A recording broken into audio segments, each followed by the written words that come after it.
Underneath the soaring jungle canopy, migrants from around the world risk death crossing the jungle in a desperate bid to reach the US and Canada.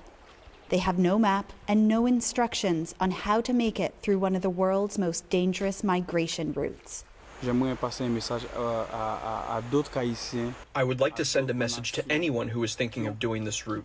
It's very dangerous. If I knew this, I wouldn't have done it. Many migrants spend a week or even 2 on this trail before they reach a village and safety.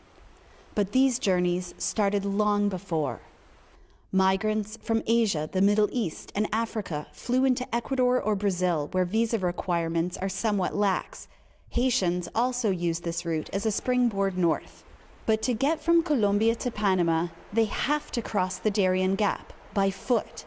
It's the only missing 66-mile break in the Pan American Highway from the tip of Argentina up to Alaska. Migrants go first to the end of the road in Colombia, the port town of Necoclí, to head west along the Caribbean. The passenger manifest was global. Most had little idea of what lay ahead. They dock in Capurganá, a tourist town, now a trailhead for migrants headed into the Darien. We set out to join up with the migrant trail and reached a makeshift camp where smugglers wait for migrants. At dusk, a group of Cameroonians and Pakistanis arrived.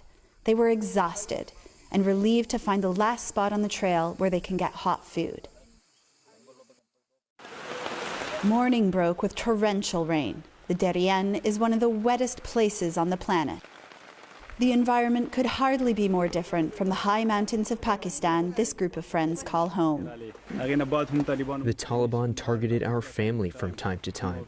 That is why I had to leave my country. We packed our food for 5 days, and with guides we hired, followed the migrants as they set out, on a day-long ascent of a mountain ahead. The steep and slippery terrain was tough for everyone, but nearly impossible with an injury. This woman from Cameroon could barely put weight on her knee. Exhaustion took over. God, the pain is too much. Yeah. The pain is more than me.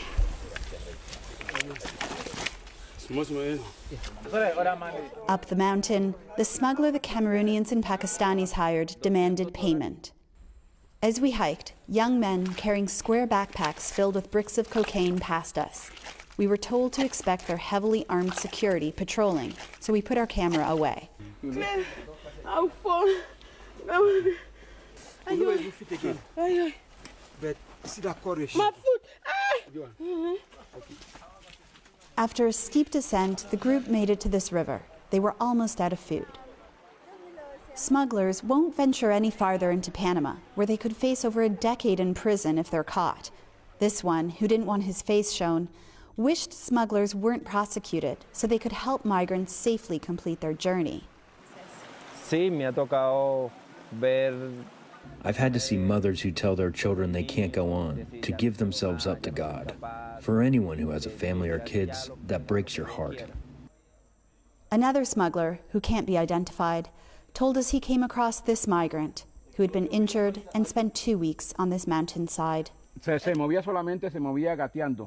He was only crawling like a child. It's common. Most people who injure themselves die because there's no help for them. From here on, migrants are on their own. The next morning, we came across George, a Cameroonian man. Injured, he had been left behind by his group. Then, forging ahead alone, he fell and dislocated his shoulder. Our guides popped it back into place. He was one of many Cameroonians on this trail who didn't want to be fully identified, fleeing a brutal conflict in his country. You know, when you're running for your safety, you don't care what is happening to you. You don't care what is in front of you. You just want to have a safe ground. Just like his group of friends had, we left him behind, hobbling onwards. The trail and riverbanks were littered with signs of desperation. Before long, a large group of Haitians and Sri Lankans appeared. Jean Delicat, a father of 2. It's been 6 days that we're walking without stopping. The children cry of hunger. There's no food. There's nothing. There was nothing else for them to do but try to go ahead. These Haitians had been living legally in Brazil or Chile. Among them were 6 children and 3 pregnant women. Dusk fell, and the Haitians made camp high above the river.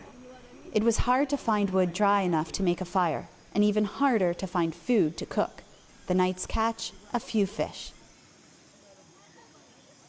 Lying smugglers often tell migrants they're almost to their destination, which is why many, like Delicat, had already tossed their clothing and food. The bread finished right now. I have read nothing here. Nothing. Your Bible? My Bible, yes, my Bible, and my book. Where'd you go?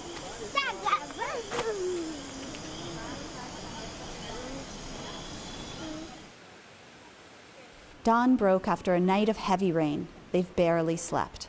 They are soaking wet and very hungry, but in fact we are stuck here for now. That's because overnight the rain made the river rise dramatically. It was too high to cross. The rivers often pull children from their parents' arms and sweep migrants to their death. Marooned, with unwelcome time to think, worries took over the Haitians, like Rosie Bantour. Sometimes I think that if I was not this poor, I wouldn't have got into this situation. The river level dropped, and we finally set out again. Later, we were joined by 15 Bangladeshi men with nothing but the clothes they were wearing. They had been robbed 4 times on the trail of everything. A man we're calling Saeed, because he's scared to be identified, explained. A group of 5 to 7 mafias came to us. They pointed a gun towards us and took away our bags and everything. They left nothing for us. They even took away our food. The river was dangerously high, and we cut the day short and set up camp. The next morning, 8 migrants from Haiti and Ghana, who began the crossing with the Haitians but fell behind, suddenly showed up. Among them, a woman and her boyfriend from Haiti were robbed by bandits days earlier. One grabbed the boyfriend's arm, threatening to cut it with a machete. Charlie Pierre from Haiti helped tell us what happened. After, the thief said, "Go off and leave the woman behind." And so he's walking, but looking behind, and sees these guys lowering his wife's underwear.